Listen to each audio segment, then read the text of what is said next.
double doors of life. Things are changing and it ain't the way I like. On the replay, wish I could get a replay. Don't mean to hold ya, but I wanna do over. Gas up the ship, shoot me a text and let me know when it is time. I wanna get off. 1 star, would not recommend that we go far from here. I wanna get off. Stop the world. A music podcast for the culture. Wild, wild thoughts.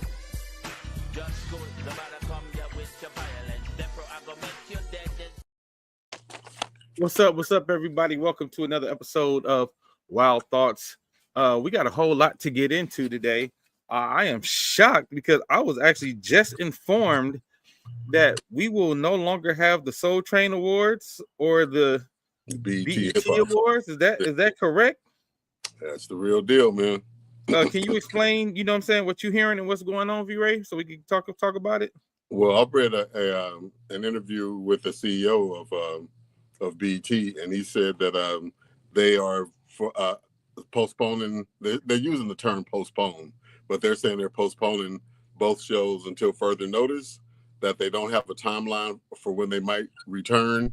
He's saying that the viewership has dropped remarkably, even with the theme of the last show, which was where they turned the corner and did more. Yeah, I thought the last show was really, really good. But I think in that, though, the expectation had been so low for so long that, viewership was dropping off from all the ratchetness that was going on in previous years.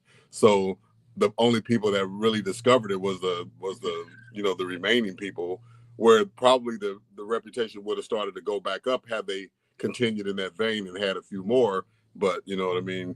It might have been too little too late. But at any rate, he said the demand had been dropping, but then the landscape of TV viewership has been changing altogether anyway, aside from what's happening with those shows. But he said that if they come back at all, they're going to have some new reimagined version of the shows that would be more in keeping with the current landscape as far as streaming and how shows are presented, which may mean there'd be some pay-per-view kind of shit or some shit like that. So who knows? That remains to be seen, unfortunately. Well, I'm gonna ask you this too. Do you think, because of the way social media is consumed, that's why one of the reasons they probably had to retool, because watching a long form award show for more than 2 hours just probably ain't the move for this particular generation? Well, I think that probably has something to do with it, but I think too the content, man, has to be engaging for that long. Even if it's an hour, it's possible that the viewership could drop off if it's not just hella engaging. You know what I'm saying? It's relatable to more than just that tiny, I won't say tiny, but you know what I'm saying, that age range where, a Sexy Red is the shit kind of thing, where, like how they did it last time, they blended some old and some new and shit like that to keep it relatable to a broader audience and just make the content, just keep it going. They may have to change the rhythm of the show to keep people engaged for that TikTok mentality, that attention span. But I think it can be done. Even a 2 hour isn't out of the question, because movies are still 2 hours when you go to one. Well, yeah, you know what I'm saying? It still has to be. It can't be any lulls, and it can't be anything that looks like it's ancient, or you know what I mean, that kind of thing. Plus the presentations, maybe the sets need to change. I wouldn't be surprised, though, honestly, if they did this shit for the black audiences, like how they do Jake Paul fights and shit. It's a pay-per-view event, and you can watch it on Netflix actually, or some shit like that. You know what I'm saying? That may be what he means by reimagining the shit, by like they privatized everything else. They privatize your access to that type of content. Right. Yeah, because I noticed a lot of people watch stuff like in clips, right? Like instead of watching the entire show, people would tell me like, "Oh, I watched the clip of Kevin Hart talking about this," or "I watched the clip of the 106 & Park piece." So people was like ingesting it in different ways and clicks, as opposed to like watching the whole award show. Like a lot of people like, I didn't watch the whole thing, but I saw this. and I saw that. Like, so it's Yeah. like broken up in pieces. So I'm thinking maybe that's another way they're probably thinking about engaging people. Yeah, make the whole presentation like an online experience. They could, you know, if they really wanted to do something like that. But yeah, there's definitely going to be some type of change, according to the CEO, and we'll see what it is. Though honestly, quiet as this kept, I wouldn't be surprised if this is just their way of Stephen Colbert and the Black award shows and shit. They just won't be back. They just call it a hiatus, and the show never wakes up. Yeah.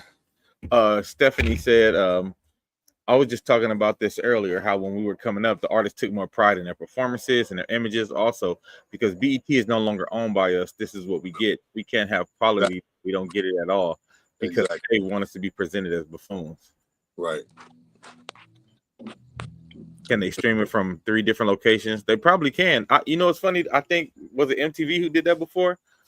Like where they went live from like LA, New York, and Miami or something, and like they had the award show in 3 different places or something. Yeah, see, something like that would be dope. Yeah, and maybe have it like how they do the New Year's Eve shit, where it's like a live audience, but not like in chairs and shit. Like, or maybe go to different locations for performances. That would be dope. You know what I'm saying? Somebody performing from London, a U.S. artist performing from London at the O2 or somewhere big. You know what I'm saying? Or have those snapshot glimpses into the artists that are on concert tours that can't be at the award show. You know what I'm saying?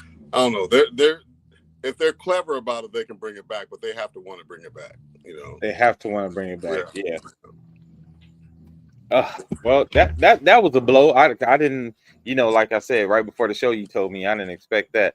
Especially like one of my good friends, she had produced the last like few BET awards and the last few Soul Train awards. She produced them, so she works for with Jesse Collins' crew. And like I said, I think she did a good job, and I think she's one of the people who really listen to the people. Like she would really had her finger on the pulse because she's one of the ones who started when they started doing like the ciphers. She was a part of that when they started the BET ciphers for the hip hop awards. You know what I mean? And the tributes and switching the Soul Train awards to more like adult contemporary. You know what I mean? She was a big part of all of that. So, you know, shout out to Janae, who's on Clay, for all the work that she did for the culture, man. Because I know she really cares about the culture too, and I know she really cared about trying to give us something good to see when it came to that. Like she got the same kind of sensibility of us when it comes to music and entertainment. You know what I mean? And I think she was trying to do her best behind the scenes to give us that. So it sucks that, you know, this is where we are now. Steph said, but it doesn't have the same effect when you can't have the audience there so dry and boring. Ron said, new ownership, not for us, not by us. Yeah, man. I mean, I think you can have the audience there. Like I said, I mean, maybe this is a piece of a bigger conversation too. People don't care about the artists enough because we wanted to watch the award show because we cared about the artists enough to want to see them do a live performance in that setting. You know what I mean? Like, and I ain't talking about because I know everybody gonna go straight to like the Michael Jackson. Like, if Michael Jackson watching, we watching the whole show, and they gonna put that nigga on last. You know what I'm saying? To make us watch the whole show. Right. But I mean, you think about even the eras of like NSYNC. You know what I'm saying? The eras of New Edition. The era like when those people were on a award show, we cared enough to be like, if you had maybe 3 or 4 acts that we like on the award show, we're probably gonna watch the whole thing. Well, you know, in keeping with that concept and also what Stephanie said, we have too much access to the artists now. You know what I'm saying? It ain't a thing. It ain't an event that they own TV and gonna be performing live now because we don't see them in their panties and shit. You know what I'm saying? We don't see motherfuckers fishing and beating their kids and fighting motherfuckers and all this shit like that. So there's no novelty there to that glimpse of them anymore. So that's has to be a part of undermining that that thrill of seeing them for that 4 minutes, 5 minute performance, because that's not something you see unless you go into a concert. Now you can't pick up your phone without seeing some shit about a Cardi B or, you know what I'm saying, some celebrity. Yeah, Ron said, I don't think the artists give us the same feeling as we had in the 90s and 2000s. I agree with that. That's what I'm saying. Like I feel like one, like you said, V-Ray, I feel like we got way too much access to the artists. So there's no mystery. So we're not waiting to see them. You know what I'm saying? Oh, Right. exactly, Ron. That's just what I was saying. He said no exclusivity anymore. They be for the streets. You know what I mean? Like I feel like we know too much about their lives, their boyfriends, the Yeah. breakups.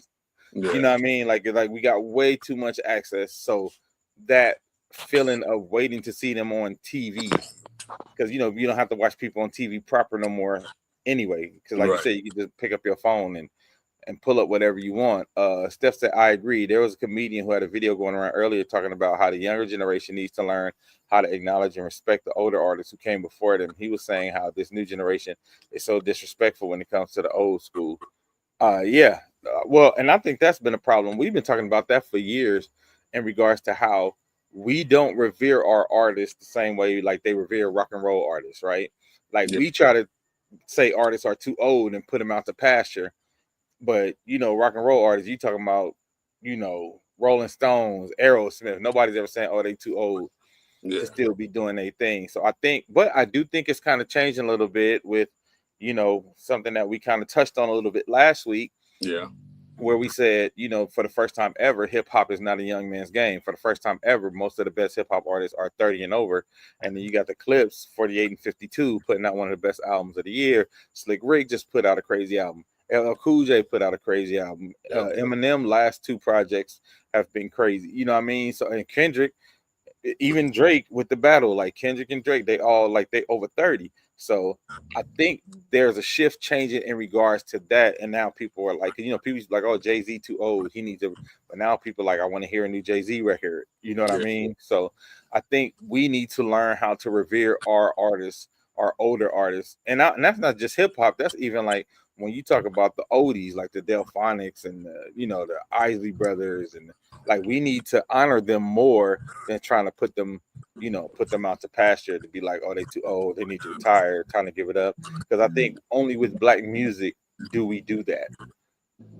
Try to put a time limit on how long somebody can be. Yeah, Nas to put out like 3 crazy projects. And what's crazy? I wasn't even a big Nas fan until the King's Disease projects, because he used to bore really? me, to be honest. Yeah, to be honest, Nas used to really bore me. There was a few tunes that I liked, but I was not like the whole like, oh, Illmatic, one of the best albums ever. I was never that dude. Yeah. But I was telling somebody, I said I didn't understand Nas's music until I actually went to New York. Like when I went to New York, I like, oh, it makes sense. He sounds like New York. He actually sounds like the environment. He sounds like what New York looks like and feels like. So I see why New Yorkers love him and Wu-Tang Clan, because to me, Nas and the Wu-Tang Clan are quintessential to, like, if you want to feel what New York feels like without being there, listen to their music. And to me, they are the best examples of putting you there, kind of like how Snoop and Dre will put you in the West Coast, like this is LA. I feel like Nas and Wu-Tang, they put you in New York, like this is New York, this is the feel, this is the vibe. Yeah, when you talk to New York natives, that's what they own. You know what I'm saying? It ain't even got to be like part of them putting on and trying to like have an impression, but it's just their ingrained East Coast swag or whatever you want to call it. You know what I'm saying? So yeah, I agree that I had a different impression of New Yorkers as well before I went there. I mean, I didn't know what it was. I met people from New York, but not in New York. You know what I mean? Yeah, So yeah, going there gave you a different understanding, a different backdrop for how they've evolved.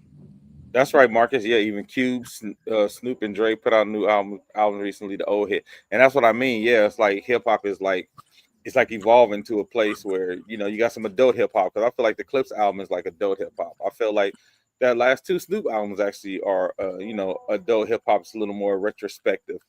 You know what I'm saying? And I think that's what's shifting the conversation too, because the youngsters got like a lot of good singles, or like a good, like they'll have really good big record, but people like Dre and Snoop and Nas, like they have these lasting projects, like their whole albums, entire bodies of work. The Clips, entire bodies of work.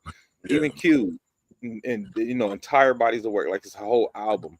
And I think that's the difference. And I think that's why people are really like kind of gravitating towards some of the older artists. Like we sat out here the other night, man, listen to that Slick Rick album. I was like, hey man, what I love about it is Slick Rick being Slick Rick. Like he not trying to be new, he not trying to chase what's happening in the day.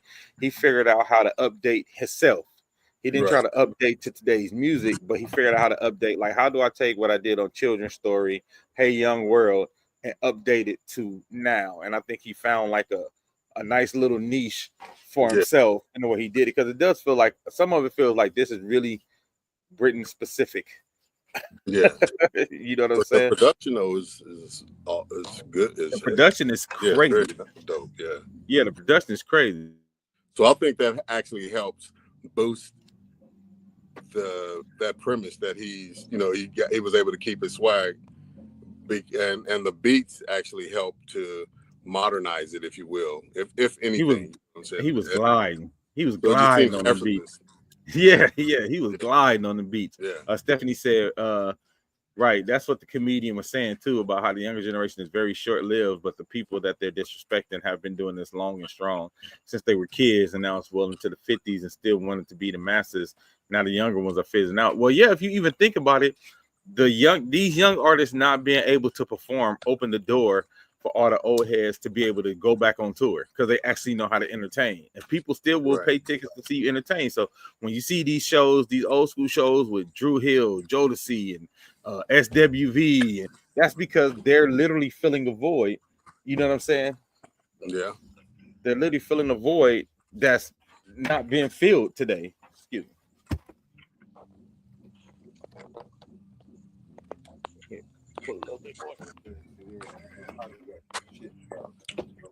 While we wait, I'm going to recite the Star Spangled Banner. Yeah. Hold on. Let me remove myself while I try to figure this out. Well, yeah, just talk to the people, V-Ray, about what we got going on Sunday. There we go. Okay. Well, yeah, we got the gospel brunch and sing along happening from 4 to 7 on Sunday. So the band is boning up on some gospel repertoire that we're going to play, and we'll have some singers performing with the band, but it'll be like the audience is a choir. So we have a major sing along. It's at a cool spot in Inglewood, right across from the what's the name of the theater where we did the unplugged shows? Miracle Theater, right across from Miracle Theater, and I hear the food is really good there, and so there'll be a whole brunch style setup and wild bunch. So I mean that's a ticket in itself, and they have different price ranges for tickets where you can go from an individual ticket to reserving tables and stuff like that. All the pricing is on the website. Is it Ticketmaster? No, Eventbrite website. Yeah, and the link to the tickets is on pretty much every Wild Bunch member's page. Excuse me. If you see the flyer on their page, the link to Eventbrite should be there as well. But it should be a dope time. I'm looking forward to it and stuff, because I ain't been to church since a long time. So it'll be cool to be around some folks that know what it's about, especially from the choir tip, and hear some good singing and good music and this Wild Bunch. So that's the trifecta. Yeah. So yeah, y'all come out if y'all can. Yes, Stephanie. So it's at the place is called Free Space, but if you know the Savoy, it's the Savoy. All right. So free space is what they call it now, but it's the Savoy. So if you want to come out, it's from 4 to 7. You can get there after church in time enough to go home, get ready, come out, get you some grub, and then get home by 7 o'clock. Get home by 8 o'clock, where you can still be ready for Monday morning. You ain't been put out too much. It's like the perfect time. And like V-Ray said, man, it's gonna be a really good time. I'm really looking forward to it. It's gonna be fun for all my 80s and 90s babies. We want to bring back that 80s and 90s, choir vibe. If y'all remember how the choirs was back in the 80s and 90s before everybody went to praise and worship, we're gonna kind of bring that vibe back where everybody gets to participate in the choir. Because like V said, we want to turn the whole audience into the Savoy Mass Choir. And sinners are welcome too. Sinners are welcome too. You know what I'm saying? Everybody want everybody to come out. So Stephanie said you would think that these executives would get a clue and bring back artist development. Well, they not. So the problem is, Steph, these labels are not even invested in the artist that much. Yeah. To where they even care about if they are developed as an artist. It's basically like now, let's squeeze the rock for how much water we can get out of it, and when it's done, throw the rock away and pick up another rock. Well, the You know criteria what I mean? for finding artists is different now, because anybody that's got a following, a big following on social media and stuff like that qualifies. So artistry, songwriting skills, stage presence, none of that stuff matters, because all you do is set up a camera like this. We could get a fucking record deal right now. You know what I mean? If we get enough followers on this podcast and shit. So the criteria is garbage. And I just to reiterate your point, V-Ray, I've been to a couple of meetings where the labels didn't even listen to the music. They asked how many followers, and if it wasn't enough followers, they ended the meeting. Didn't even hear the music. Like how many followers? Oh yeah, I gotta go get your followers up, then come back. You know what I'm saying? Like, and that's basically where it is. So that means you imagine how much good music they probably missing out on because they stuck on a following and followers and not the actual art. Steph said the crazy part is a lot of these are fake followers. People will pay these bots to have all these fake followers on their thing to present as if they have all these people looking for them. Yeah. But also those bots, you could tell because like somebody will have like 80,000 followers, but all they posts have like 4 or 5 likes. There's real telltale signs to see if they have a real following. Yeah. Like, because even like us, like Wild Bunch, we'll probably have only like 3,000 to 4,000 followers, but our engagement is high because it's real people. So people are actually engaging with us and engaging with our posts. You know what I mean? That's different than I see people having 80,000 followers and like, because that's not going to lead to real organic fans. You know what I mean? Because that's what it's about. So even when you buy the fake followers, that's not really helping your case because it's about trying to have people that will actually support you. You know what I mean? Have people actually come out buy your records. Have people actually come out to your concerts. Right. So yeah, man, no more Soul Train Awards. That sucks. Yeah. You could just tell that everything media wise is shifting. And while we talk about that, let's skip to number 3. Diddy says he'll be back at the Garden after he gets out. Go sit your ass down somewhere. I know. That nigga got Drake disease. Yeah. I'm relevant. Drake I'm relevant. Look. Like, bro, if you get out the bullets you have dodged, you need to go sit down somewhere and just reflect. Get on the plane, go do some yoga with Russell Simmons. Right. And be quiet. Yes. Get the taste of baby oil out of everybody's mouth.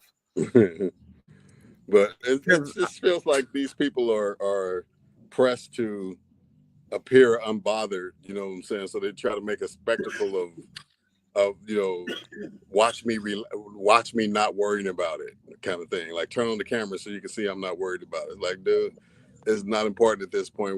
We've been overfed. So yeah, the best thing you can do is just go away for a while. Come back, 10 pounds or 20 pounds skinnier and stuff. So people are like, oh shit, Diddy been on his grind or whatever the fuck and shit. But just go away. Let people miss you, and really more so let people forget about you for a minute. Yeah, because this is too fresh on people's mind. Nobody really rocking with you. Stephanie said the judge on his case is not playing with his ass. He tried to buy Donald Trump, but the judge like, I don't care who says what. You won't be getting out of here today. What up, Summer? Summer Hun. I hope you can come Sunday. What up, Shannon? All good. Glad you was able to join us.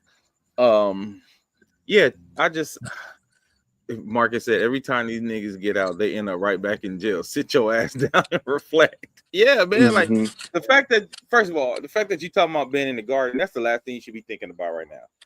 What you should be saying is, I want to get out and I want to spend some time with my twins, reconnect with my boys and just be a daddy for a little while. I just want to enjoy being a dad, slowing life down. Like, that's what I would have wanted to hear. Because to me, that would also show him trying to be reflective as a person, him trying to actually be a better person. To me, the fact that he's just like, when I get out, nigga, I'm going to the Garden. I'm like, you have learned nothing. The citywide freak off. At the Garden. Yeah. That's the last thing he needs is more publicity. Yeah. Like, you need to go get you a little nice ranch somewhere, you know what I'm saying? Like a nice ranch, get you some horses, tend to your farm, bro, and Yeah, have the kids around you and just try to live a quiet life for a little while. Because it sounds like that's what you need. that's the Because you garden that clearly, they yeah, that's the garden you need. Like your need. kids have been traumatized by the things they heard about you. You just need to Hmm. go try to help them heal. You need to go do family therapy. Ain't no way your daughters should be in the courtroom hearing that you like to have semen rubbed on your nipples. The yeah, How the do you whole have Thanksgiving relationship dinner is after that? the whole relationship is corrupted now, man. He ain't gonna have the same respect in the household. You Hell no. know Like what I'm your saying? kids always gonna look at you with a side eye anytime you Yeah, say something. Anytime you try to tell them about a relationship, anytime you try to tell them about, sex and how to behave and all that, they were like, nigga, yeah, you're right. I know what not to do, Dad. Thanks. right. You are the owner's manual on what not to do. He said, like Khalees, he needs a whole new lifestyle. He really does. Like, and like, look, man, I don't want to see you on social media. You know what I'm saying? Like, Yeah, I don't want to see you on social media when you with your kids. That all should be for you right now. You don't need no extra publicity. Go sit down so we could try to forget about some of this craziness. But I think you said, like you said, you called it, V-Ray, because you said it before this. You was like, I don't. He said this is what he need to do, but I don't think he gonna do it. And like yeah, you said, Drake's disease ain't that's nobody what it sitting is. there telling him, "Hey, bro, no, put the phone down." You know what Yeah, I'm saying? it has to be. I mean, people. I don't know why they feel like they have to be relevant. I mean, I get it because you are in the entertainment industry, but even the people that are hot in the industry go sit their ass down for a while when they're oversaturated in the market. Yeah, You have to unplug, even if you haven't been murdered in a rap battle or you know got right. 1,000 bottles of baby oil at your crib and shit like that. You have to unplug for a while. Let the market breathe. Let somebody else take the center stage for a while, and then you come back with your thing. And you know what I'm saying? There's some rhythm to it, but just and like Suge Knight said, all up in the videos. You know what I'm saying? Exactly. All that stuff all the way from back to now. It's like, bruh, this is the one Relax, time bro. you don't need to be Relax. in any. Yeah, Stephanie said, even when he get out, this is still going to be never ending because now people are coming with new lawsuits. There was one that just accused Gloria Estefan and her husband for trafficking through a tunnel between her and Diddy's house. Well, that's the other thing though. Like, even if new people coming, I think just the fact that we saw that Cassie video, yeah, yeah. everybody don't people look at you different, bro. And I don't think he even realizes that.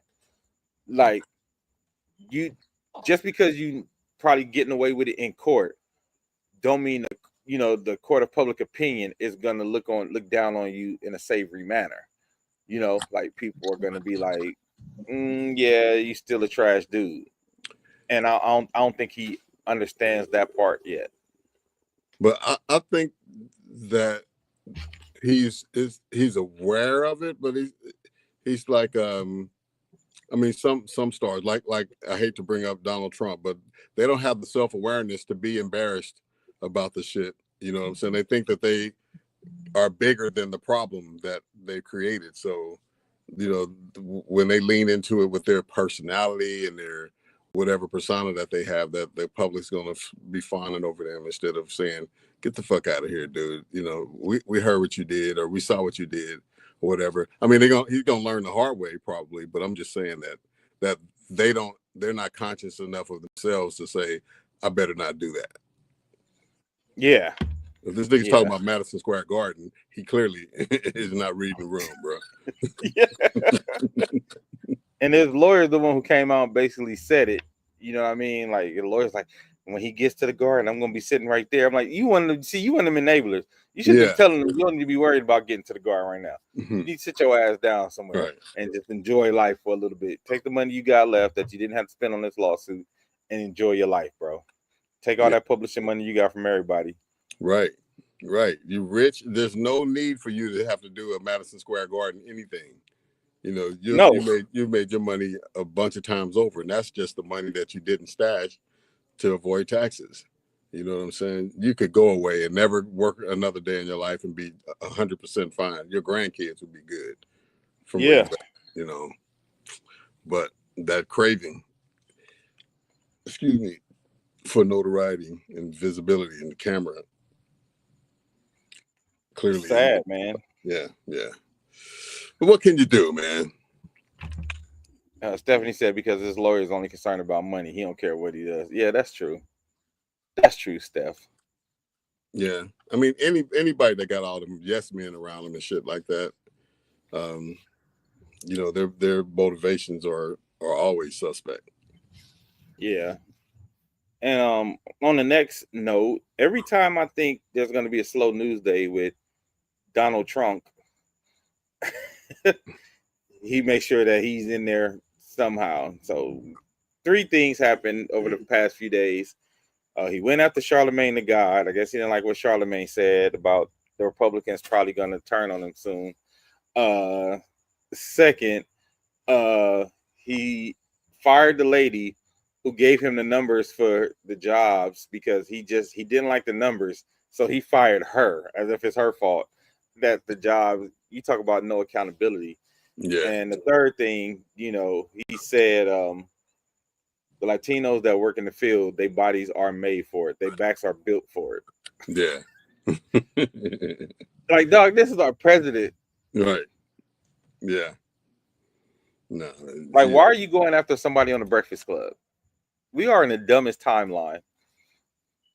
He's because it's a media outlet. That's what it is. Because I mean, look at the following of Charlemagne and the Breakfast Club. Look at the following of Stephen Colbert, #1 late night talk show and shit. Yeah. So when they come out and say stuff against him, there's ripples to it. So he wants to shut that shit down. Stephanie said, when is that V-Ray album gonna drop? He's been sharing a lot of his old schoolwork, and that dude got pipes. I don't know if it's gonna drop, man. This is it. These are the drops. Just right. Doing those sing-along videos. I don't know. It's just something fun to do, man. Plus, like I got a lot of old music, and that's the way might as well to get it heard. Yeah. So yeah. And I Marcus, you are dumb. Marcus said he should finally drive that Benz that he ain't even drove yet.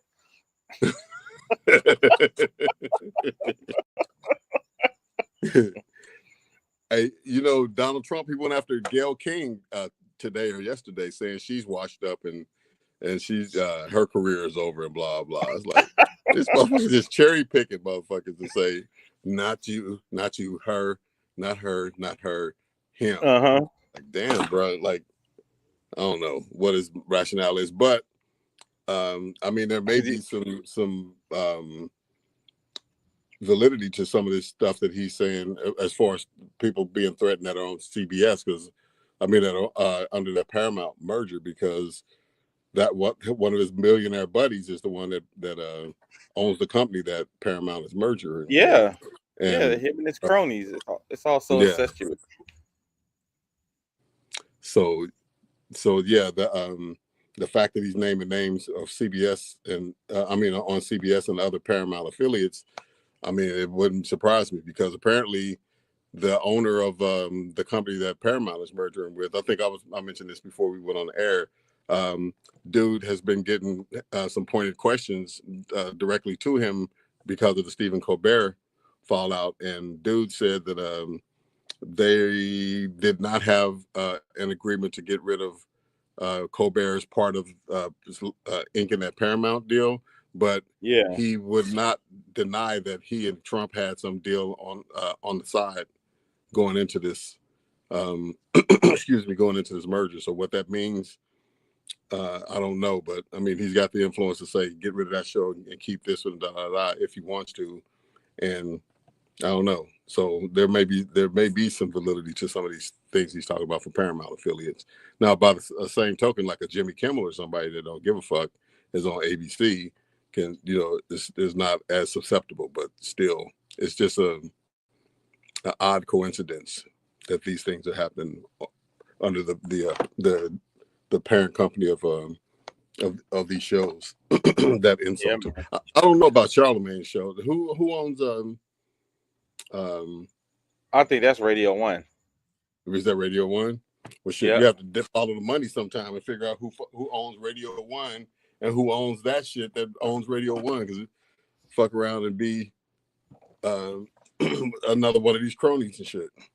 But you Yep. know, the other odd thing that we didn't discuss beforehand, take on Mickey Fax's opinion that Lupe being a better lyricist than Kendrick. Damn, that statement pissed V-Ray off so much he blacked out. All right, so what's my take on Mickey Fax's opinion that Lupe is a better lyricist than Kendrick? No. Lupe is very dope. But if you look at, to me, if you look at bodies of work, Lupe's bodies of work just don't stand up to Kendrick's. Yeah, you're right. Marcus said he ain't even been in office for a year. Like dude said, folks don't want a West Coast artist as the best lyricist. I agree, Ron, because they keep trying to find these people like this person, that person. But I think personally, Kendrick is a hard man to beat right now. And that's not just with, what he did with Drake, but it's also what he did with Drake, all his albums. You go back and listen to his albums, and he actually got a Pulitzer Prize for, The Pimp a Butterfly. Agree, Shannon. She said they hate seeing this on top. Yeah, because I'm like, there's no reason that, like, why is Lupe entering the chat right now? It's almost like they're trying to scramble to find anybody that they think could be dope enough to overtake Kendrick or dope enough to be better. I just, like I said, I like Lupe. Excuse me. I think Lupe is very dope.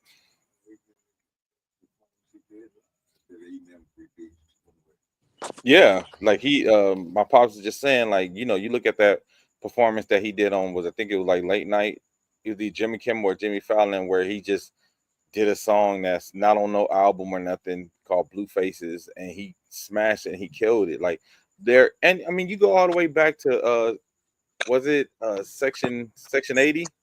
You go all the way back to those albums. Like lyrically, he's always been that guy.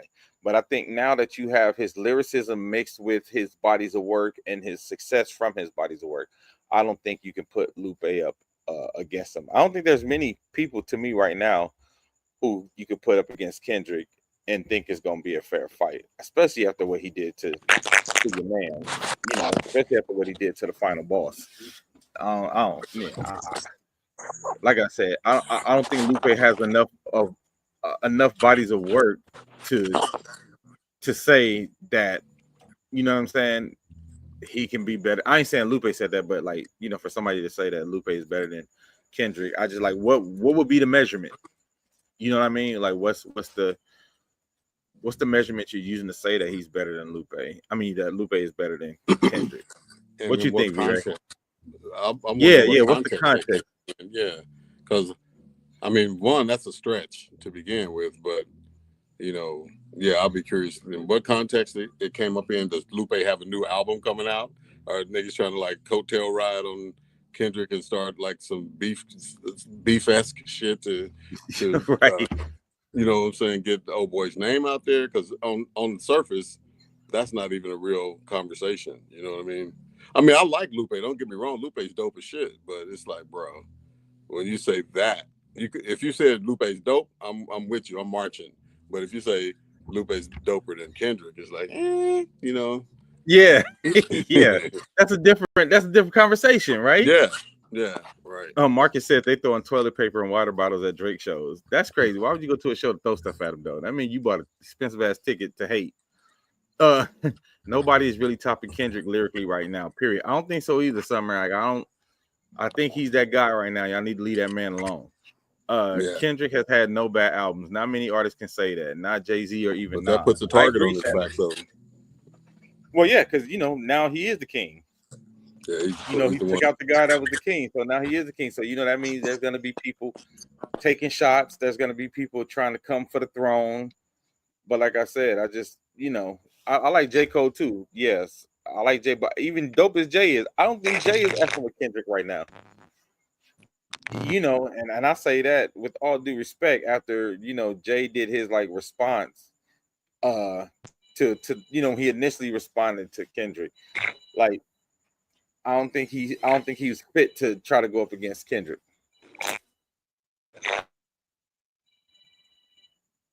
V-Ray, you frozen. When you check out those YouTube breakdowns of his album, it gets even deeper. They have TED Talks about this shit. I agree. All right, there you go. I think you're back now. You sound like an android. Yeah, like, man. I might have that phone rang and that fucked everything up. I might still have to like reboot my phone because it won't go into landscape mode. But it's cool. I mean, yeah, that was a pointless. That I don't know if that was for clicks or what the fuck. What's the name? Mickey Fax was talking about, but it got us talking. I guess. Instead of people listening to his music, understand and appreciate what he's presenting, they're going to be listening to critique and dissect. That's a good point. I want to ask you this while we're on this topic. Chat, V-Ray and chat, I want to ask y'all this. What do you think of what Jim Jones said when Jim Jones said he's better than Nas? Or he feel like he's more relevant than Nas? Like he said he's been making better music than Nas as of late. What do you think of that? I will say I think Jim Jones is making some of the best music he's ever made, but I don't know if that qualifies to make him better than Nas. The other thing is, what is that music? If you have to ask, then it probably ain't that fucking relevant. You know what I'm saying? I don't know what the fuck Jim Jones has done lately and shit. So I was never checking for Jim Jones anyway. No disrespect to him. I know that there's some stuff of his that I've liked in the past, but I'm just saying, like, nobody's like, nigga, that new Jim Jones. I heard Jim Jones got something coming soon and all that shit. That's like our friends and family. I don't know nothing outside of balling. He got the friends and family plan for his fucking his audience and shit. It's like that's Shannon said Jim Jones is a clown. I only know one song. Nas is on the Mount Rushmore. That's Ron. Marcus said he laughed. Yeah, Summer. He said that. He said right now he feel like he's more relevant to the culture right now because he feel like more of the younger generation knows him than knows Nas, which might be true, but that's because he's always in the mix doing shit for clicks. Like, you know what I mean? Like he's always his shit is being known for, to me, less than music, more for like saying wild shit or beefing with his ex-homeboys. You know what I mean? Like the stuff he's being known for right now to me ain't because he's been known for like making music. Like he's known because of like certain shit that went viral. Right. Yeah, man. Brian said he really flying high on that dope. But see, I think niggas come out their ass with stuff like that just to stay in the conversation. You know what I'm saying? That has to be what it's about. Like, you know, just saying some outrageous shit is like a distraction move with releasing Martin Luther King's, you know, report on his assassination and shit. Like, why now? You know what I mean? Yeah. And why this? Yeah. Like, why? What do you have out other than that shit? Like you said, for clicks, there's no music, nothing musically that's making any noise.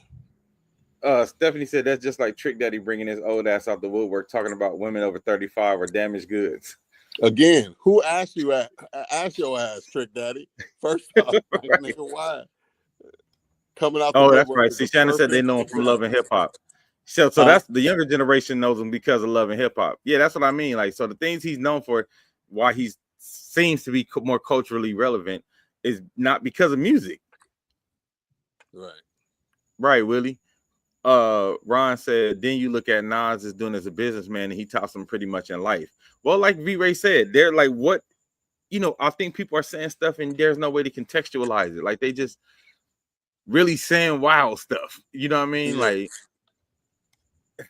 like the Tourette, fact that he niggas got Tourette syndrome and shit. Yeah, man. Like I don't understand it. But I do like that if y'all listen to Nas's verse on the Clips album, I feel like he lightweight addressed it without saying his name. He like, I ain't gonna say his name basically, but he flamed the hell out of Jim Jones. So listen to Nas's verse on the Clips album, and he flamed the hell out of him. She said, shit, I basically know him from Love and Hip Hop. Yeah, like to me, he's more known for Love and Hip Hop than music. So when he talks about he's more known in the culture, I think he's talking about two different things, right? Because you talk about culturally music, no. Maybe if you're talking about culturally what the young kids are on and what the young kids know, yeah, maybe. But those are two different things.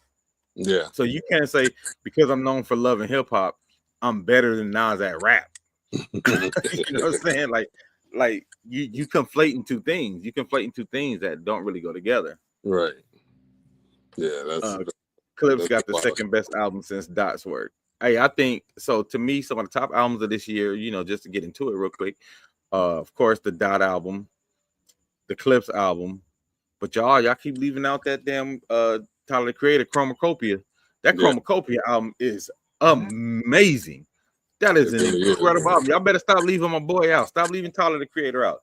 Yeah. That album is amazing. Like I'm talking about amazing production, concept. It's a dope concept album.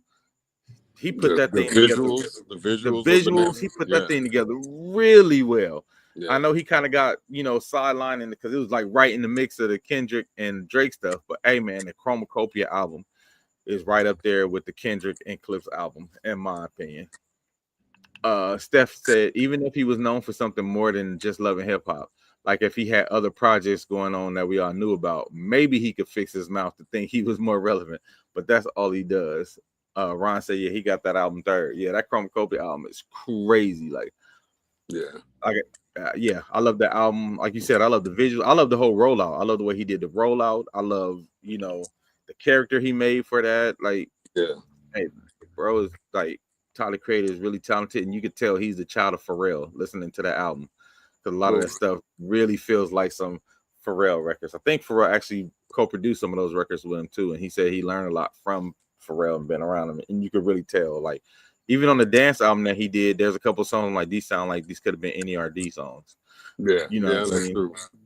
Yeah, but you know, I think people throw around, or like journalists and shit, throw around the term visionary quite liberally a lot of times. But I think Tyler really that's really an adjective that defines him. Describes him. Yeah, he's multimedia with his shit. You know, it's not just the lyrics or the track or the music.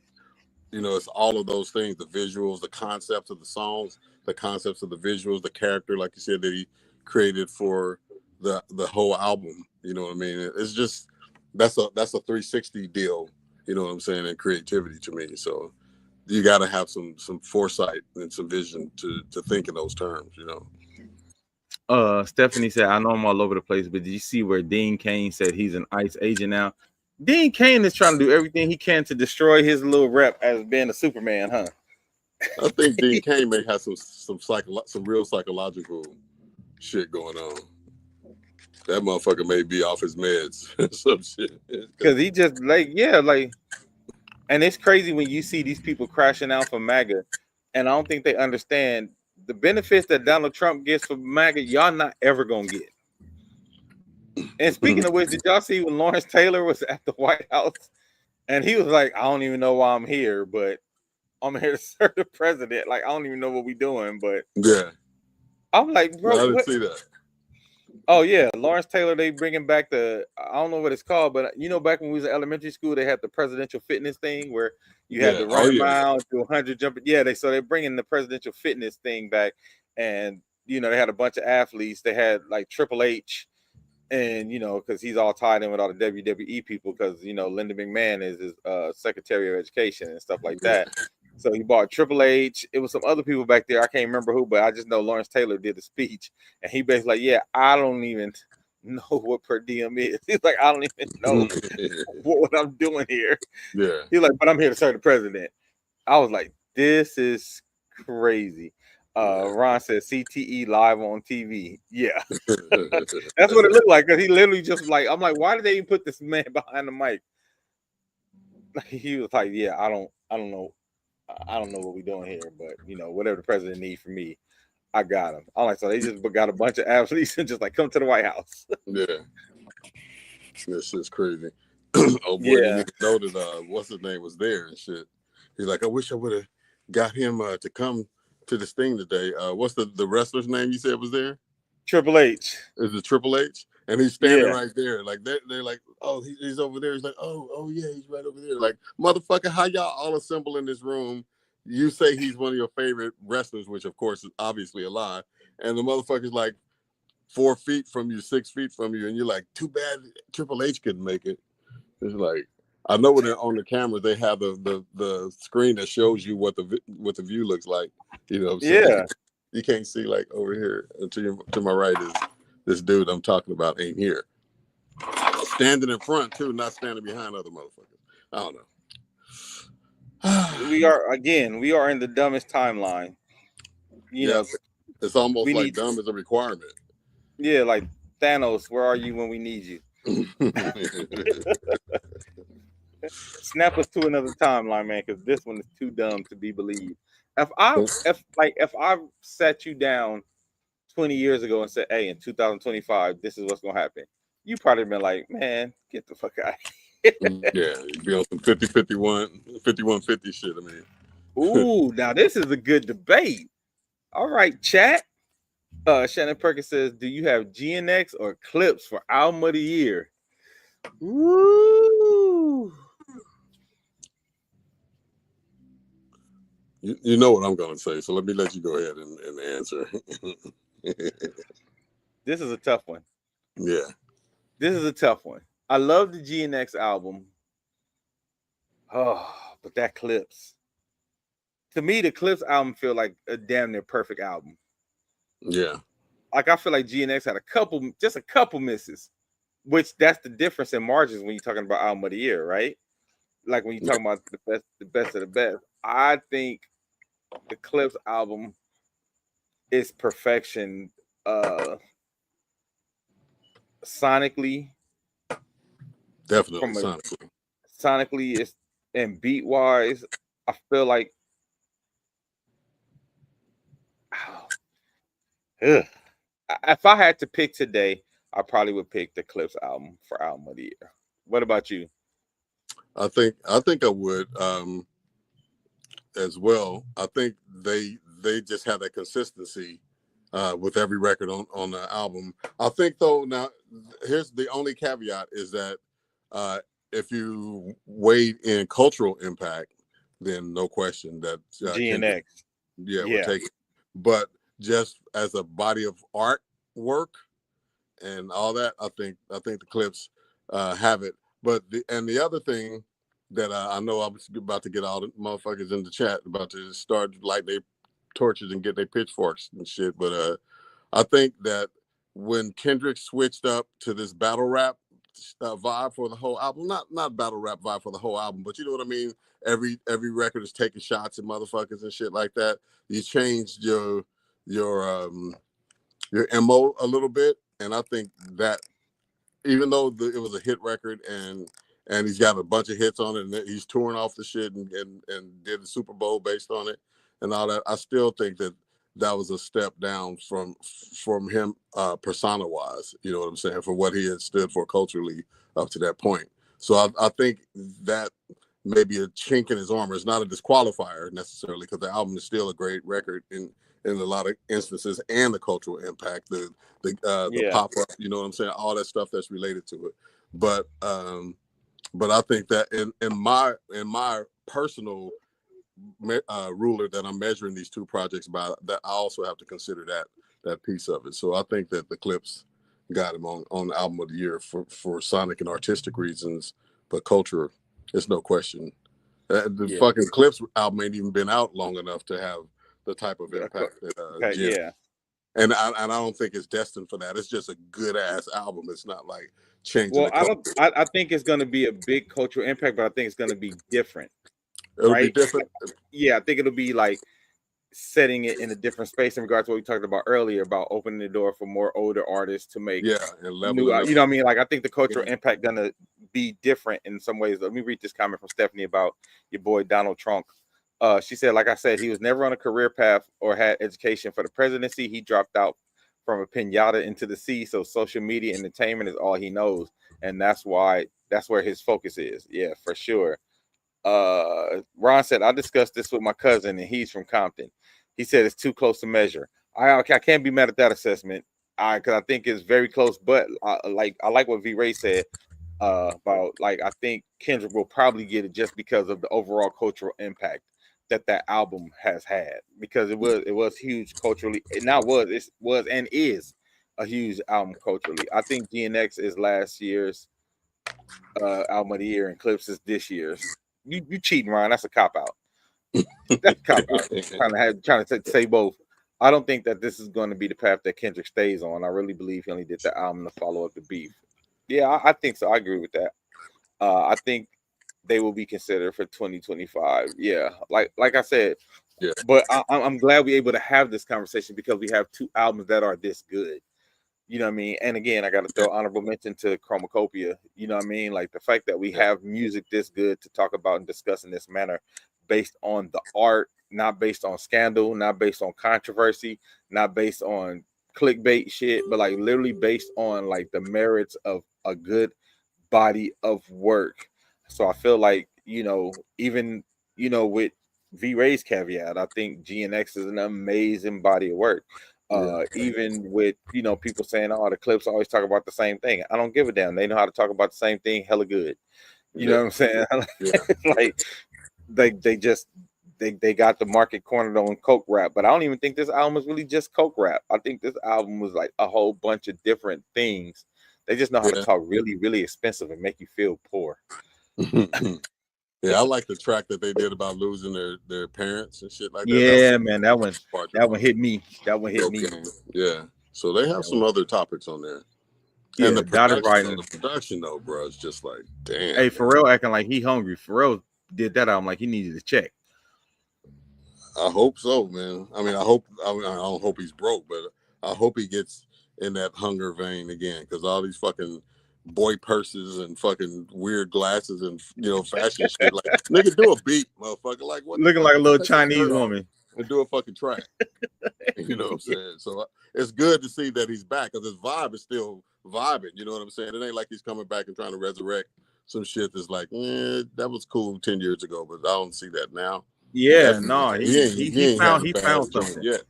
Yeah, he found something. Dotted riding last year's wave. That Clips is a constant repeat since it dropped. That's the one, the one about the parents. Yeah, like I said, it was like, I feel like they matured a lot on this album. I feel like you could hear the growth, and I feel like Clips always had a voice, right? But I feel like they figured out the mature version of the grinding Clips. They figured out the adult version of that on this album. And like you said, just like musically as a piece of art, I think it's an incredible record. It's an incredible album. I think GNX had the extra benefit of having a Not Like Us on it. It had the benefit of having like literally the biggest record of the year on it, which is why it'll probably edge out Clips record for album of the year, just because it literally had the biggest record of the year on that album. He said it's just good to have Malice back, for real, Ron. I missed him, and I love the solo, the solo albums, but it ain't nothing like when them brothers get together. You know what I mean? Like, they magical. Hey, question for you, man. What's the fiscal year that they use when measuring the year of the record? Is it not all just 2024 stuff, and they're just doing the awards now, or is it depends on the award show? But like, I know, like, yeah, because I know the Grammys is like something like they start, you have to release it between like March and September or something like that. Like, there's a window. Yeah.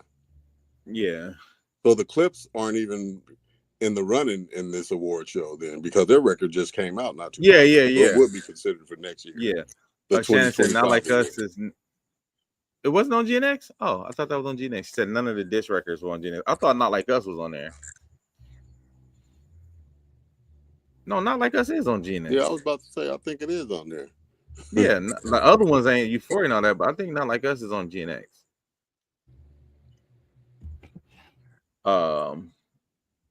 Yeah, so I don't think they'll probably be considered for next year's. Well, basically this year's, because 2024 is like what Kendrick will be considered for it. Oh, so who's in the running? I know you was telling us earlier, V-Ray, who's in the running for album of the year?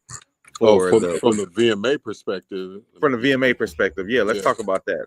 That is The Weeknd, Sabrina Carpenter, Bad Bunny, Kendrick, of course, Lady Gaga's album, and Morgan Wallen. Okay, so the Bad Bunny album is incredible. Yeah, he had a good record. Yeah, Bad Bunny record is crazy. Sabrina Carpenter has a really good album. You know, I got a 13-year-old daughter, so I've heard a lot of what's that song? Espresso. I didn't think Lady Gaga's record was that big this year. Apparently, it was. If it's up for album of the year, but I thought it was kind of a splash in the pan. Yeah,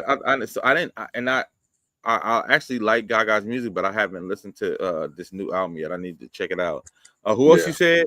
Who else you said is The in the Weeknd? running? The Weeknd. The Weeknd album. I feel like the Weeknd is. I think he's been very experimental art wise with what he's doing. Hold on. Steph said I heard at her most recent show she had Earth, Wind and Fire come out and perform and just let them rock out. She didn't try to sing with them or anything like that. She just gave them their flowers. Who, Steph? That was Sabrina Carpenter. Yeah. Oh, really? Sabrina Carpenter brought Earth, Wind and Fire out? That's crazy. Was that Coachella? Stephanie, I forgot what it was. That's kind of dope. So maybe not Coachella. I forgot what it was. Hey, well, let me tell you something. These pop artists have been giving flowers though, because Dua Lipa was in London and she brought Jamiroquai out. And same thing, Steph. Let Jamiroquai come out and just do some of his jams. And she just was like a fan. She was on the side like singing like a fan. And I love that and I appreciate that. Like I love that she's bringing Earth, Wind and Fire to her audience, and I think that's really big, really dope of her. And I wish back to what Lollapalooza. I wish what me and V-Ray talked about earlier. I wish we did more of that for our older artists. You know what I mean? Like I definitely think we need to do more of that, like giving them their flowers and giving them those bigger platforms. Like Sabrina did for Earth, Wind and Fire, because that's just something that is going. Earth, Wind and Fire always find a way back into the zeitgeist somehow. Like a song will be in a movie, or like September and the Trolls, so it brings a whole new, a whole new audience to them, or a whole new check to them. Yeah, I was about to say. Yeah, so shout out to Earth, Wind and Fire, man, and shout out to Sabrina Carpenter for bringing them out. I think that's super dope. Yeah, if you ain't heard, I did not expect that. If you ain't heard Earth, Wind and Fire, turn the radio off. You'll be surprised, Ron. You would be surprised, especially these young kids. A lot of these young kids don't hear a lot of stuff, like how our parents, like we kind of grew up on our music and our parents' music. A lot of times these kids, because they got earbuds, they don't hear their parents' music no more. They hear just their music because they got earbuds. They can just put their earbuds on and only listen to what they know. But I do find like my daughters discover a lot of old records on like the YouTube shorts and stuff like that. So like I'll be singing along with, and they be like, this? I'm like, bro, this song is old. Yeah, but she has an appreciation gene that some people her age don't have. You know what I'm saying? Yeah. From the musical legacy of your family, it makes sense that she hears someone go, oh, that melody's dope, and it's like from 1974 and shit. You know what I'm saying? Man, listen, she gave me one of the best Father's Day presents ever. She made a playlist of a lot of the songs she remembered that I played for her when she was a kid, and the songs that she wanted to introduce to me. And it was such a good playlist. I'm like, this girl got amazing taste. Like, yeah, like the playlist, the Father's Day playlist was killer. Stephanie said, what pisses me off about the younger generation that they use all the older generation music to create their music, but then shit on them. Exactly, Stephanie. Exactly. They in a running for greatest music of all time. They don't even know the origin. That's more ignorance than bowel movements. You know what I'm saying? Because they'll take a record like I don't know, just a terrible example, MC Hammer, old joint, flip it, slow it down, sing some R&B over it, be like, yeah, that's that's that old school, that's that Hammer song, but Hammer sampled Rick James. You don't even know who Rick James is. So it's inadvertent doo-doo, Stephanie, baby. You know what I'm saying? They're too ignorant to know the origin of the music half the time. That's what Masad does. He's like, oh, you like that song? They sampled I don't know, somebody that's out like 4 years ago and shit. Like, yeah. Actually, let me sit down, son. Sit down. Let me talk to you. Yeah. Like that's 2 samples removed now. Yeah. Forgive them, Father, for they know not what they do. Yeah. These parents are listening to the same music as the children. It's very different now. That's true too, Summer. We got a lot of ratchet parents who get ratchet with the kids. So I get it. Yeah, I don't mind a little ratchetness personally, every now and then, Me too. But my palate is just that way, though. I'm listening to stuff, light years before me, and all the way up to what's out now. So, different strokes for different folks. But you're right, man. It would be nice to see a lot more of these new artists that these new artists are standing on the shoulders of and don't even know it, and bring them out and give them their acknowledgement and stuff like that, especially artists that are in those situations where they got ripped off and shit, Yeah, exactly. Like What's crazy? I had an Uber driver today, and she was like, "Yeah, I had a song stolen from me. I gotta find it." And she played this old like Detroit Motown, like it was like one of them old Detroit Motown joints. And she was like, "Yeah, I wrote the song with him, and he was supposed to wait for me to go to the studio with him to sign a contract, and he went without me and took the song." And she said that ended up being the only hit that he had was the record he stole from her because he couldn't write his own. Wow. What's his name? Will Hatcher? No, not Willie Hutch. It was like Will Hatcher.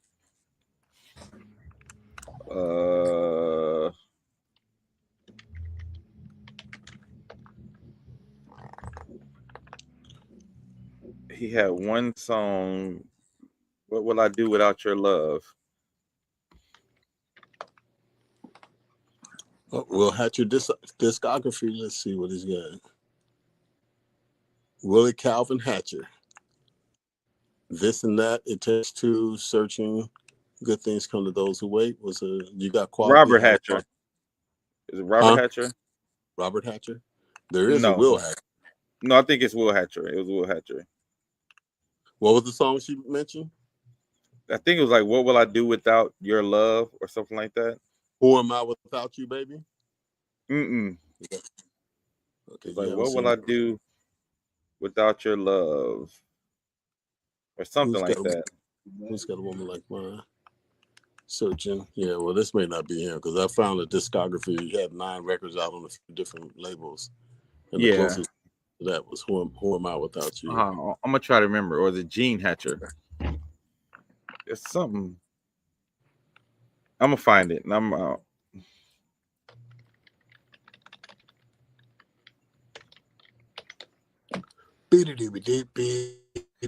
just don't name it. I do remember something like "What Will I Do Without Your Love" or something like that. What's the name of that song? Yeah. But anyway, it was just interesting.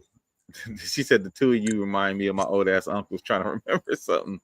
Well, I'm Googling. My memory is shit. Yeah, no, I don't trust myself to remember jack shit if I can verify it online in some other kind of way. I'll be wrong as 2 left shoes and shit. Be banging that shit. It's called sweet potato, motherfucker. No, nigga, it's called hot potato. Right. That's that one difference. I'm that dude. But anyway, so what else we got today, man? Did we do I think that was everything, man. We covered all of our bases. We covered all our bases. Oh, the race to gerrymander. What about the gerrymander? The race to gerrymander. So the Republicans in Texas was on some like, hey, if we switch up these borders, we can get 5 more seats. We can get 5 more seats and basically take the voting power out of the black folks in those areas. Yeah. Well, Trump then requested it. Yeah, Trump requested it. But then Gavin Newsom like, okay, cool. If you do that, we could do it in California and we could probably pull 9 seats out. So, and then the Democrats basically left the state like, y'all can't vote if we ain't here. So they left the state to stop them from being able to even vote on it. And then Gavin Newsom was like, basically like, hey, not only will California do it, I will tell all of the Democrat-run states to gerrymander to get more seats if that's what we're doing. Now, this is what I want to ask you. Do you think? Because some people are going to be like, "Oh, now the Democrats are playing just like the Republicans." I think it's about time. Oh, absolutely. I think it's about time they fight back instead of trying like y'all damn this moral high ground shit y'all be trying to do. That's over with. They don't care. You know what I'm saying? And like y'all keep trying to have this moral high ground while they just changing laws and running amok. Like, no, y'all need to run amok with them. Y'all need to get down in the mud with them. Like, if they gonna do these suits, do these suits. You know what I'm saying? Willie said New York said they joining Cali too. Yeah, that's so if you get like New York, Cali, because we some of the biggest economic superpowers in the whole United States. Yeah, and like what Gavin Newsom threatened before about withholding the tax money collected in the state that goes to support other states and shit.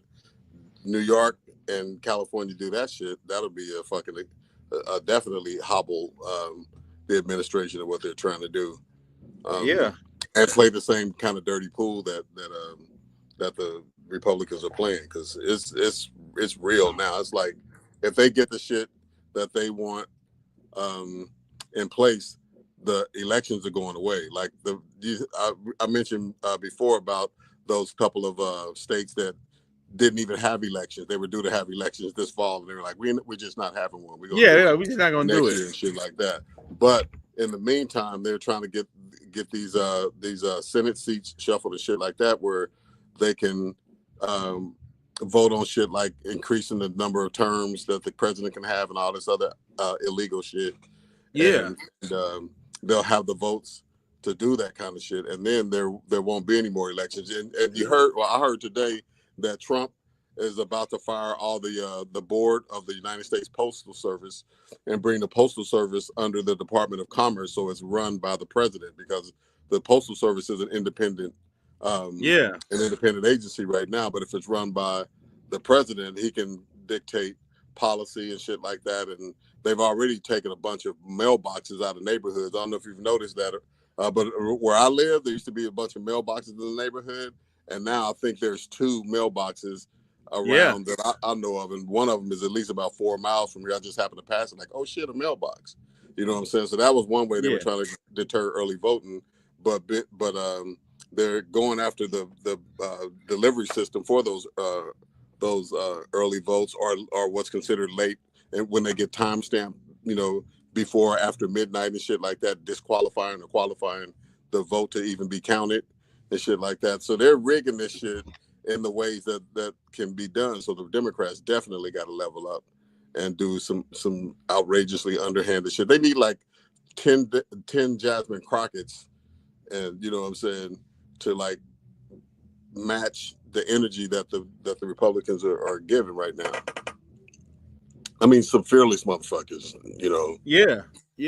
Willie said the governor of New York said all's fair in war. Stephanie said, I was happy to hear that they did that, because if Mike can hold people hostage until they could get that big, beautiful bill passed, then the Democrats have the right to leave and hold up the votes. Yeah, it's about time y'all, like, I was just like, I've been for like months, like, y'all got to do something. New York and Cali would get a damn 21 seats just between the two of them. Exactly. So I'm just like, if that's what we own, that's what we own. We keep that same energy. Stephanie said, I don't care what people think about Gavin Newsom. He's what white people call a thug. He is not playing with Donald Trump. He's going pound for pound. Yeah, like, look, I know it's all probably a precursor for him running for president. You know what I'm saying? I get it, but it's gangster.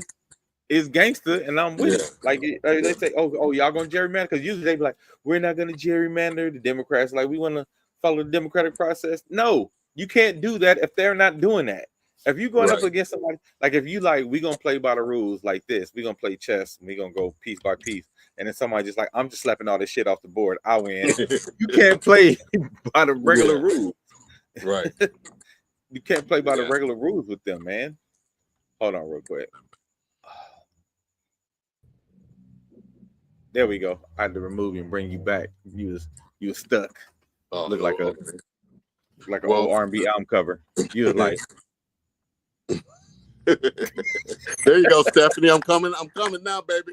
Hey, but I thought it was crazy too that the way that they're rewriting the district in Texas, they did away with Jasmine Crockett's district. Her as a Yeah, district trying to get her out of her representative. seat. Yeah, Her seat don't exist no more and shit. dude, it's so crazy, and I'm just like, they just doing it and they just getting away with it. That's why And I'm I've like, been whoever the watching. next, Go ahead. I would say whoever the next Democratic president is, I don't want to hear nothing about what you can't do. Yeah. Ever again, I don't want to hear nothing about what we can't do and what process, because you had somebody who came in here and said, "F the process. I'm gonna get done what I said I was gonna get done, lawful or not," and he ain't facing not a nair consequence going And he's against the doing. grain on everything. They're renaming those military bases back to the Confederate names. Yeah, Trump signed the order today to put up a Confederate statue in Washington. I forgot who it's for, but I just read that before we came online. That old boy is approved some Confederate statue today. Let me see. that's crazy, man. But Who yeah, celebrates the losers? he's like, fuck what y'all talking about. Yeah, I'm doing this over here. it's crazy, man. So yeah, I think that's everything. I know Steph asked about Nicki Minaj and Dez Bryant. I don't know nothing about that, Steph. Shannon. I don't know nothing about what happened with Nicki Minaj and Dez Bryant. Well, they I'm together so or like what's the rumor? Don't get me lying. Together and broke up. Don't get me lying. I have no idea. I'm so No, tired. I'm talking about Shannon. Spill the tea, Shannon. Yeah, Shannon. Let us know what it is, because I have no idea what you're talking about. Oh, my bad. He didn't approve new statues, but he's reinstating statues that were removed in D.C. Honoring Confederate, commemorating the Confederacy. Okay. But still, I mean, the shit's gone, and you're gonna bring them back. And I'm sure they destroyed the motherfucker, but this nigga's like, make a new one. Confederate General Albert Pike is seen in a park near the headquarters of the Department of Labor. Stephanie said, because how the Republicans operate and how timid the Democrats are, even if a Democratic president got in office and tried to do what the Republicans are doing now, they wouldn't get away with it. The way the Republicans are getting away with it right now, the Republicans are going to do whatever they possibly can to make sure the Democrats and their president go down. Well, do the same thing. Get some naked pictures of motherfuckers and shit. And you know what I'm saying? Do all the blackmail and all the shit that the Republicans are doing. It's a dirty game, you know? Yeah, so, like everybody got to fight dirty. That's the thing, Steph. Shannon said she offered him $10 million to fight her husband. Yeah, what? The dumbest timeline, man. We are in the dumbest timeline. Put out an album, Nicki Minaj. Fuck the $10 million fight and shit. Just put out a record that has some relevance. This is so dumb, bro. Like I feel like I'm losing brain cells. Yeah. Yeah, it's crazy. And these motherfuckers know better though. Like Nicki's a veteran in the industry and shit at this point. Like, you know. But that's what happens when you get hase frio, as they say. She's ice cold, so she's trying to figure out how to stay relevant. Yeah, well, that ain't it. Put out a fucking record. You know what I'm saying? Do your job. Call Pharrell. You know what I'm saying? Right. Shannon said we might have a chance if we get rid of these old white Democrats. That's the problem. We ain't gonna get rid of the old white Democrats. That's the problem right there. Willie said for 10 million, I'll square him up. Shit, I think we'll all fight that nigga for 5. Shit. Right. Like I'll fight him for. I'll take 3. I'll take 3 to fire on him. Niggas underbid each other until we get the gig. I'll fight him for $10 and a Vons Club card. Yeah, that's some crazy shit.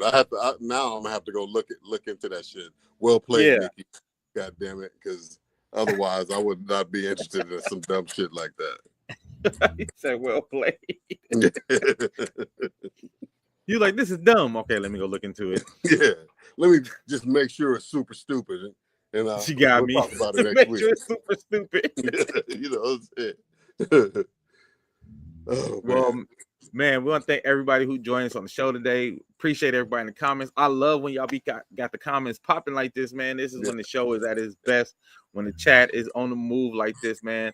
I appreciate y'all. No, I didn't see that. Stephanie said, I know this is kind of old, but did you hear about the American Idol music director and her husband being killed? No. Oh, yeah, I did hear about that. Yeah. No, I didn't hear about that. Damn, I'm gonna have to look that up too.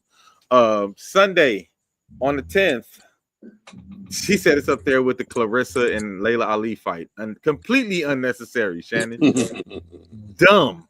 More, you know what I'm saying? Completely unnecessary. So this Sunday we're gonna be at the Savoy. It's called the Free Space now, but y'all know it as a Savoy.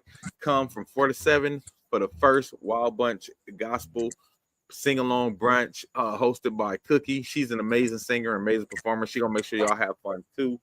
And then Wild Bunch is gonna be moving our karaoke night to Champions on like 106 and Prairie, August 20th. So we're gonna pop the link up for that soon as well. Yeah, we got a lot going on, man. So come join us Sunday. We're gonna have a good time. You can still get the tickets online. The food is good there. It's a great ambiance, and we're gonna make sure the entertainment is on point.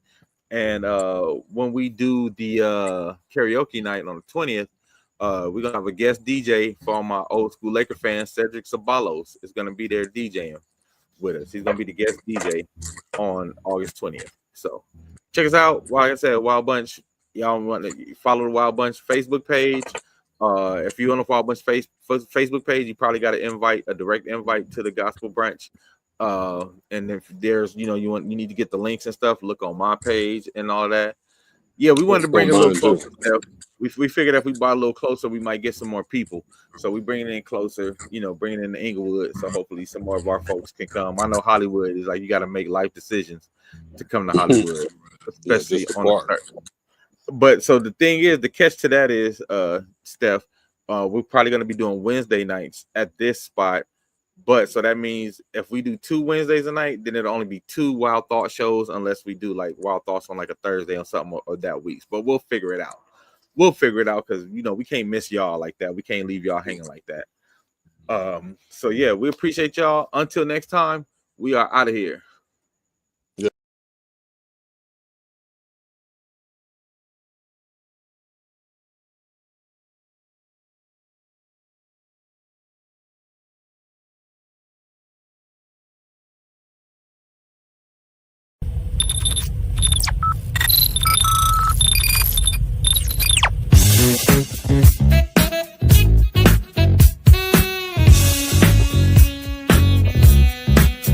Stop the world, let me off. I don't like this destination. I like a transfer to the express line. I gotta get off. Electric slide into the double doors of life. Things are changing and it ain't the way I like. On the replay, wish I could get a replay. Don't mean to hold ya, but I wanna do over. Gas up the ship, shoot me a text and let me know when it is time. I wanna get off. 1 star, would not recommend that we go far from here. I wanna get off. Stop the